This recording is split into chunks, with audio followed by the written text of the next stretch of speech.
ለስንፈተ ወሲብ መፍትሄዎች ነው መጠቆማችሁ በዋናነት የነዚህ መፍትሄዎች በዙሪያ የሚያጠነጥነው ናይትሪክ ኦክሳይድ የተባለ ንጥረ ነገር ነው። ይህ ንጥረ ነገር በሰውነታችን እጅግ አስፈላጊ ነው፣ ለጤናችን አጠቃላይ ጠቃሚ ነው። የስንፈተ ወሲብ መድኃኒቶችም ይሄንን መሰረት አድርገው የተሰሩ ናቸው።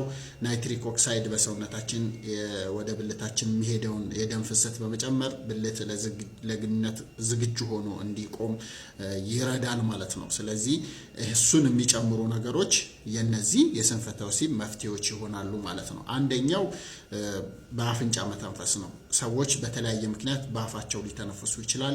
ያ ለስንፈተ ወሲብ ያጋልጣል። ምክንያቱም ናይትሪክ ኦክሳይዱን ስለሚቀንሰው ኢሬክሽንን ስለሚቀንስ ማለት ነው። አንደኛው እሱ ነው። ሁለተኛው ኤክሰርሳይዝ ነው። ኤክሰርሳይዝ በምናደርግበት ጊዜ ስትረስ ከመቀነሱ ወይም ጭንቀት ከመቀነሱ በተጨማሪ ናይትሪክ ኦክሳይድ መጠናችን፣ ቴስቶስትሮን መጠናችን ከፍ እንዲል ያደርጋል ማለት ነው። ይሄ ከፍ በሚልበት ጊዜ ደግሞ የወንድ ብልት ለግንኙነት ዝግጁ ሆኖ ይቀመጣል ማለት ነው። ስለዚህ ይረዳል ማለት ነው ኤክሰርሳይዝ ማድረግ። ሶስተኛው ናይትሬት በውስጣቸው ይሄንን ንጥረ ነገር በብዛት የያዙ ምግቦችን መመገብ፣ በተለይ ስፒናች፣ ሰላጣ፣ ቀይ ስር፣ እንደገና ካሮት፣ ነጭ ሽንኩርትና ሩማን በብዛት ናይትሪክ ኦክሳይድ የሚይዙ ምግቦች ናቸው። እነዚህን በብዛት በመመገብ ናይትሪክ ኦክሳይዱን በመጨመር ስንፈተ ወሲብን መቀነስ ይቻላል።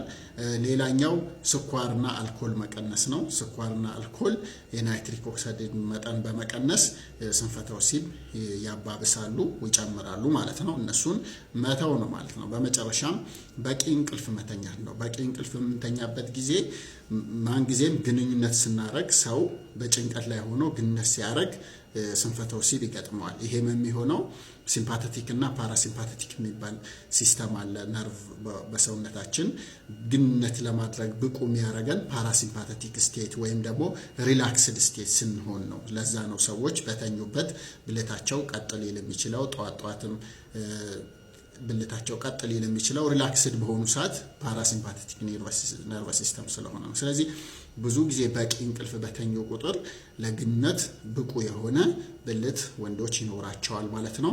ስለዚህ በቂ እንቅልፍ ከ7 እስከ 8 ሰዓት በየቀኑ ኮንቲኒየስ በቂ እንቅልፍን በመተኛት እነዚህን 5 ነገሮች በማድረግ